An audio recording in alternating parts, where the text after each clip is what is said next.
Hey, happy Friday, everybody. I am super excited this week to have a friend and a former colleague. I almost said a former friend. That's not right. Current friend, former colleague, Courtney Thompson. Welcome, Courtney. Hey, thanks, Brian. Happy to be here. Yeah, this will be fun. These are always informative sessions, but when I have super cool people that actually like, it's even more fun. So glad you actually like me. So Courtney, a lot of new news in your world, right? So for folks Absolutely. that don't know, we were teammates at Flagstar Bank for a number of years, and Courtney ran the default servicing business at Flagstar, and so um, interesting times early on, right? Because still navigating the post first crisis wave of default and all the regulatory rigmarole and re-engineering and building a more modern consumer experience there. And right in the middle of that, boom, pandemic, COVID, and chaos. So let's talk a little bit about before we go into your what you're doing now. Let's Sure. talk about like Yeah. because I remember the quick pivot, right? When the Mhm. world changed about Yeah. 15 months ago. Yeah. um, take us through like what happened that first week when it was just all everything was hitting the fan.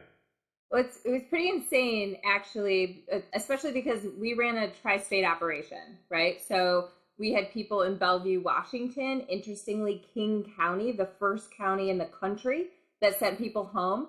And so, of any department at the bank, we had a quick learning session on how to move default call center home because we had to do it in a day. Yeah. And as soon as that happened, it was the same time where we weren't sure if those 14 people from the cruise ship really gave us all COVID-19, if you remember that. Oh yeah. And so we weren't sure how real this thing was, and we weren't ready to be scared yet. But Friday the 13th, which is, apropos, we like hit the red button and, moved all of our humans home. It was an early decision. I think Flagstar did a just tremendous job in managing conceptual COVID-19, getting humans home, disaster response. I mean, really, it was genuinely impressive. And I was at the table for a lot of the big meetings, and it was a big deal. But, that month of March, I remember it well, even though I think biologically we're not supposed to remember things like that. I think that our brains protect us from those events. Um, but we actually had an early start. We knew that this thing was going to hit. You mentioned this team that I had the honor of building at Flagstar had been working together in lockstep for 7 years. So all of my key leaders, we knew how we sneezed, let Yeah. alone everything else. And so we weren't dealing with some of the challenges other servicers were dealing with because we all knew that everyone was going to show up. And because of that, we were first to market with a web interface. Yes, our phone centers were blowing up, but we had strategies for when that happened. Right. Because at my soul, I'm a fixer. I'm a girl who likes to jump on IEDs. And so, if every worst case scenario is mapped out, every now and again you get to use them. But there were so many critical moments. I remember, the day before there was a national disaster actually declared by President Trump at the time. I remember being on the phone with, my boss, Lee Smith, at the time and saying, this is a Stafford Act national disaster. This is what's going to happen. I think we should put all of our loans on foreclosure hold today. So we started, and then it happened, and we were like, yes. And so it's like small wins in the default world to be able to predict something before it annihilates you. And same thing with the declaration on March 27, 5 p.m., 4:57 p.m. is when the CARES Act came out. Yeah. And so we were on our phones with our lawyers, Saturday morning at 8 a.m. and had updated our web interface to make sure our consumers, had that stuff taken care of. And it's like seeing and remembering black, but then I can also recount literally minutes Yeah. that happened. And the phones were ringing off the hook for about 45 days. We started new hire classes on April 10 of 60 plus people at a time, that we were training in a remote environment, shipping equipment in a remote environment. But the interesting thing about COVID and that time period that I really genuinely learned was, you can do anything. Yeah. Show up. But also that, everyone in our country at the time was going through the same experience. And so when you are a default mortgage servicing gal, you are kind of a master of poo, right? Yeah. Typically, people complain about your processes. Typically, people are unhappy with you. Even if they're like sub-servicing clients, they always hate you because default is never good enough, Right. even if it is great. And so you have to have thick skin. And, at that time, even consumers that were waiting on the phone for 45 minutes were grateful. And they were like, I Yeah. just want to know what I can do. And we have crazy stories too. Oh yeah. But the gratitude and the all in this togetherness at that time Yeah. was pretty cool. Yeah, I had the perspective of being here at FinLocker, so I wasn't with the bank any longer. And you and I were having some conversations, early on, and I was also talking with some other servicers, and what struck me was that you guys were way ahead of the rest of the world in terms of having not just having a plan, but executing on a plan like immediately, which was amazing. Well, you don't have time to think. And so you have to, one of my key philosophies in life is the body knows. And that's not a creepy philosophy. You just know. If you lean in, you know it's something good if you're leaning in and you're excited about it. If you're going like Right. this, you should pay attention to it, right? Yeah. And I'm telling you, for us, it was 100% that the humans that were leading the charge had all been together, had all known each other. We're all doing homeschool together. We were all doing, all of that stuff. And so Yeah. there was a lot of messy ponytails and late night wine and figuring it out, and Right. it worked out. Yeah, I guess, having a team like that, the trust factor is there. Right. So you're already that much farther ahead than any other team that's just coming together. You already had that trust factor. People, I knew if I was going to be the one at midnight, doing whatever I'm doing, that there was 3 people with me doing that. I wasn't on my own, and that's huge. And the other thing is that, I think that's important in life, but also, when you manage a team of, when I left, it was almost 600 people. Diversity of perspective is the most important thing. And having a forum where people feel like they can share their perspective is so important, Right. particularly in default mortgage servicing. If you're one person that has a question in your head about whether or not we're making the right decision, and there's not a safe forum for that, where even if you have to fight it out with somebody, fight it out. Because if you have a consumer on the phone, that says that they were improperly charged X or Y, the chances are, if you have a $1 million loan portfolio, there might be 1 million people in that same scenario. And so, if you Right. don't say something, if you don't raise your hand, if you don't feel comfortable. And so it was a goofy team, but the best team in the industry. And, always people that were willing to show up with their voice. And I think that that's important, in cultures, in startup cultures too, because, that's intense work, right? These are Yeah. people that spend a lot of time together. Oh yeah. And, if you don't love the people that you're working with, I think that that's maybe the number one thing to go, maybe it's time to change your mind. Yeah, it's you mentioned the startup world, that's where I live now, and it's been 2 years, which is crazy, that I've been here for 2 years, and it's all the same things you just described is what we go through every day, and we're in the process of launching a new mobile app, right? Our 3.0 version. So we've had Saturdays and late night UAT testing, and first thing in the morning retesting so that we can hit the button to promote the product out. So the trust factor is huge. Liking the people you're working with is huge. And there's that, as this sounds morbid and sick, but there's a little bit of fun when you have that dynamic, right? It's kind of addictive. It really, really is. Yeah, it's completely chaotic, but it's insanely fun at the Well, same time. you belong to something bigger than yourself. And I think that that's what Yeah, we all, I mean, I think most people, I won't put it on everybody, most people, many people, do want that. They want that experience. And I think that there's room on the for planet for sure. people who just want to go to work and go home too. But, it's Yeah, you got to have them. yeah, Yeah, takes yeah. all kinds. So my director's like pointing at me saying I forgot something. Oh. There's no I was director. like, This you're is the a director. I'm That's on so my own. cool. So I usually open up and ask my guests to talk about this term fintech, but I wanted to get right into that story because I wanted to transition in it. So you did amazing things at Flagstar, for Flagstar, and I had a pretty cool perch to watch that happen. So kudos to you.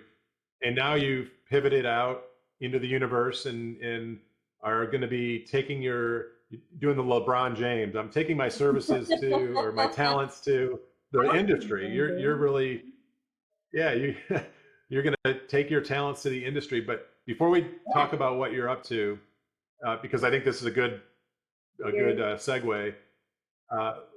What does fintech mean to you? What does the word fintech Well, mean to from you? a Scalia interpretation perspective, I would say that it is financial services technology. For me, it's it should be. How about that? It should be innovation and not just tech. And if we could work the word inno in there, maybe it should be like innotech. Yeah. Because if you think about what is successful in technology and in fintech, it's people that are actually solving problems that exist, not tech for tech's sake, not slapping a workflow on top of another technology, not replicating what is. It's thinking about how things can be better, right? How can we create Yep. a new experience or a lifelong customer? Or how do we solve problems, fill gaps, and add value with technology? Happenstance, financial services space. Right. Love it. So this is, I think, my 10th or 11th episode. 11th. So I've had 11 very similar but very unique descriptions, and I think it makes sense because it's all about perspective, where you sit and how you use it. So let's pivot now and talk about kind of the new world you're entering, where you started a new company, a growing company, right? Soon to be growing company.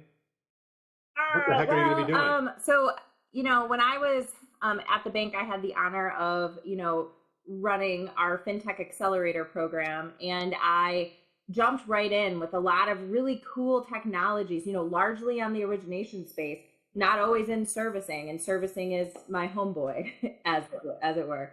Yeah. And I really got to see, how this energy, right, really could make processes better, and particularly from the perspective of working for a bank, and I say it like that, like a bank. Because Flex is pretty forward looking, but it's still a bank, right? There's still committee meetings and a lot of meetings and oversight and all this stuff. And it's hard to break into a bank. And interestingly, my entire career has been about creating access for consumers, educating consumers, and treating consumers by the letter of whatever law existed at that time period, right? And it's not that different. It's a pivot, right?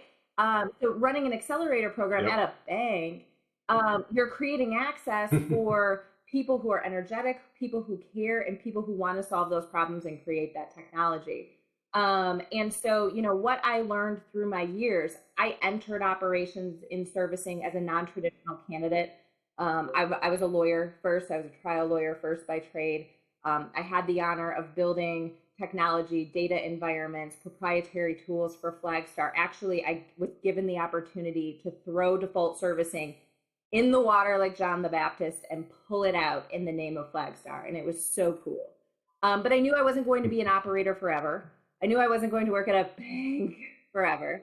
And so, there was an interesting, opportunity, with the world pivoting the way that it is right now, in both financial services technology and the experience that I've had there. And in, the regulatory environment, the consumer environment, there's a need in our industry.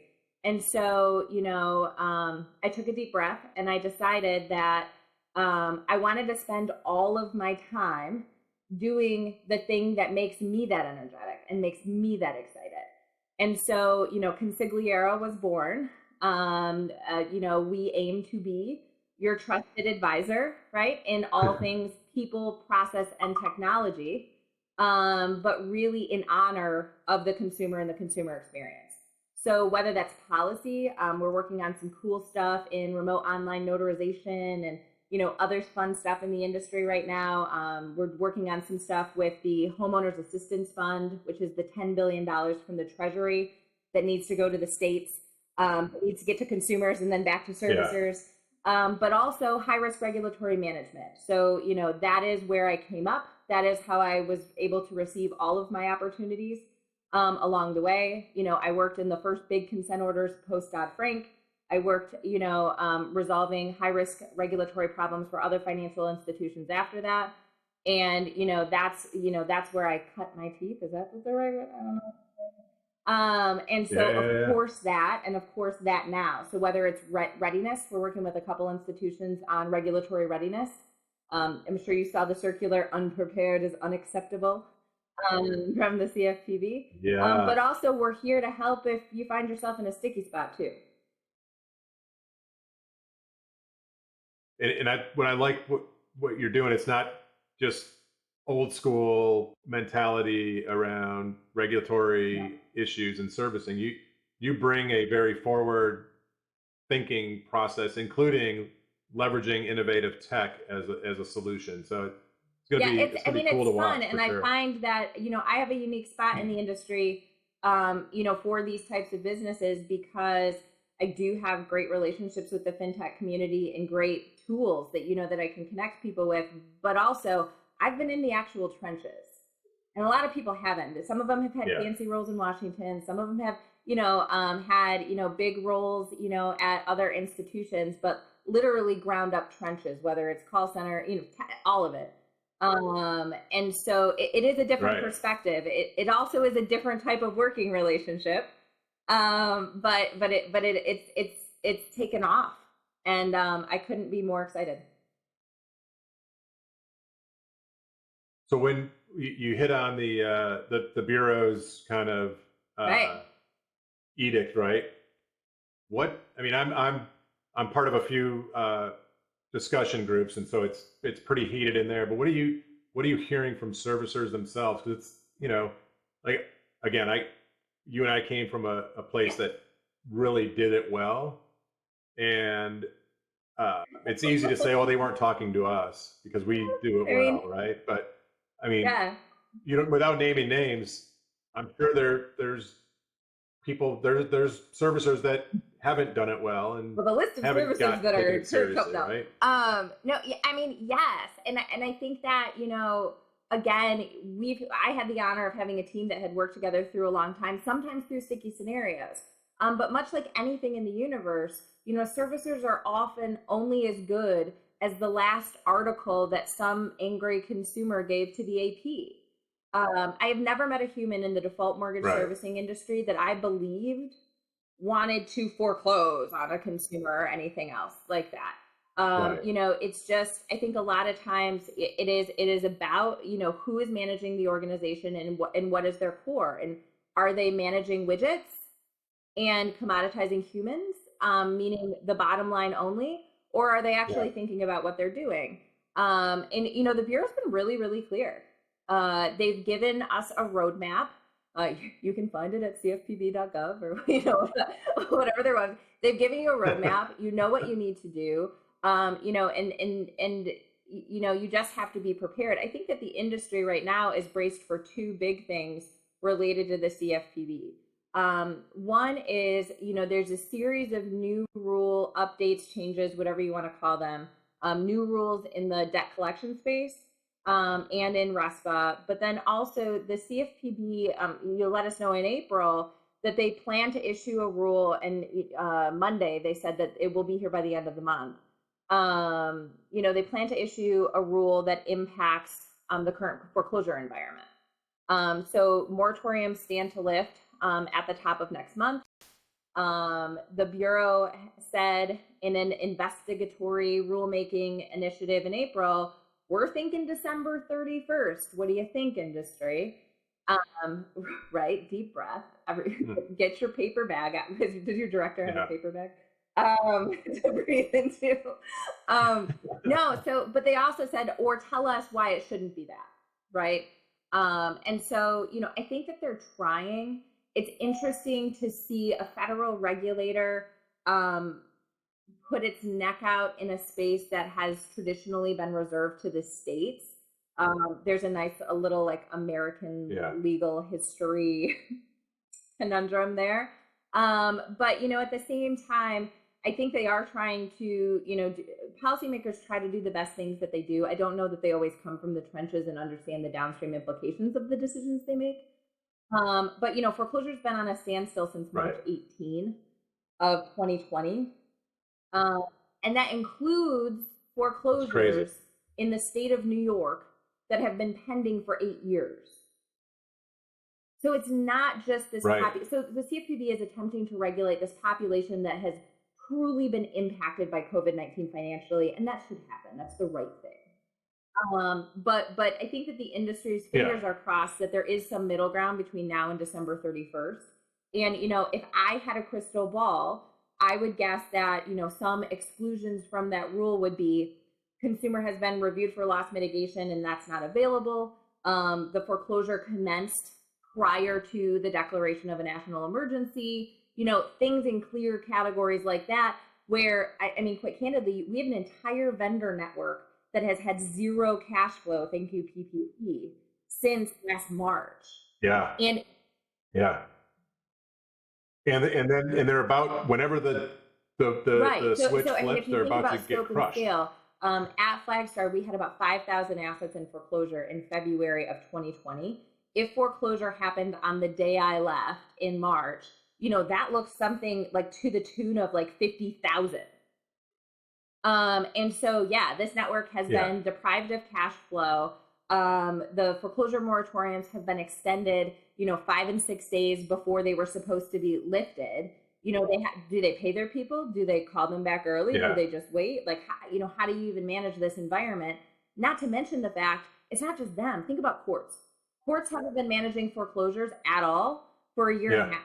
What are they going to do now? Sheriffs, heck, all of the downstream implications here, are going to be nasty depending upon what this foreclosure wave actually looks like.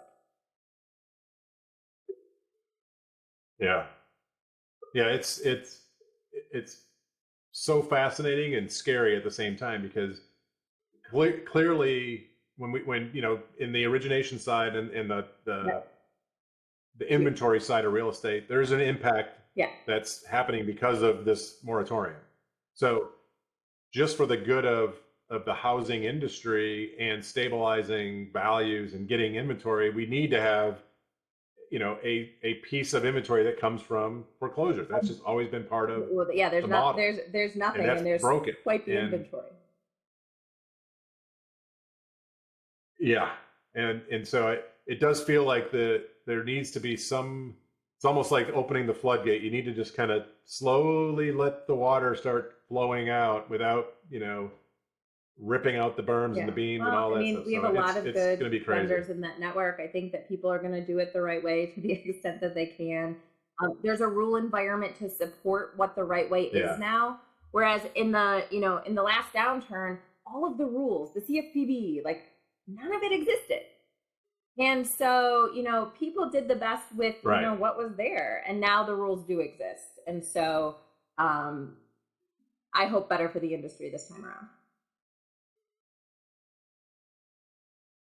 I'm ever optimistic. So I actually feel like it won't be like what we went through. No, well, certainly not on the servicer side. And those totally rules alone will prohibit any tidal wave really making it. I mean, there's only so many foreclosures that you can, or assets that you can review for foreclosure eligibility in a day. Like There's only so many. Yeah. Yeah. Wow. So we've been going here for a good 25 minutes. I want to close by letting folks get to know you a little bit better. So, for one, share with the group how they can get a hold of you if you want them to. And then don't call me. I'll find you. And then share something that will help people just get to know you outside of this business a little bit. So start with how we can find you if we have some servicers 100%. or asset Well, all owners my that are interested in information working is with you. at How our do they get a hold of you? website. It's consigliera.com. Think of Tony Soprano, consigliere, and give it a girl name.com. I'm Courtney at consigliera.com. That's the best way to get a hold of me. I'm also on LinkedIn, and I'm pretty easy to find on LinkedIn. And so, find me there, Courtney Thompson, or the company. And I'd love to connect. I'd love to hear about your problems. I'd love to just meet you, and see if there's a way that, we can help in the future. Yeah. And me, I think that the most important thing to know about me is that, like, I really am a human's human. And I learned after a long time of being a traditional litigator, where I thought that I just wanted to be alone and win my cases, that was a pretty unhappy life. And, since the beginning of time, it's interesting. All of my energy has always been driven by people. So to think that, that I'm opening a company to, create more access for consumers, to all of our servicers and to, all of this technology, I'm currently living the coolest time period of my whole life because I'm walking in my own shoes. And so, being a human's human at my core, I wasn't lying to you when I said I want to meet you. But I'm a lifelong learner about humans. And I hope to, continue to deliver that for the industry in a way that we can make impact, not just for one portfolio or one institution, but heck, let's work for all of them. We can do it. Yeah. Right. For sure. It's doable. Yeah. I love it. Love the energy. So excited for you and what you're doing. And it's going to be, I know it's going to be a lot of fun. It's going to be a lot of hard work, but you don't mind that. That's no big deal. Finally, we got to get back on the race course and do a little virtual find me on Peloton. Bike My riding or bike racing. So. We begin again. And you can race Brian as well. What's your handle? There you go. Yeah, I'm out of practice, so you won't be racing me. You'll just be crushing me. So. Thank you. Well, this was fun, Courtney. Thanks for joining. I appreciate it. As always, you brought the fire, Brian. brought the energy, and appreciate you joining. Thanks, everybody. All right, here we go. I'll have to edit some of this, but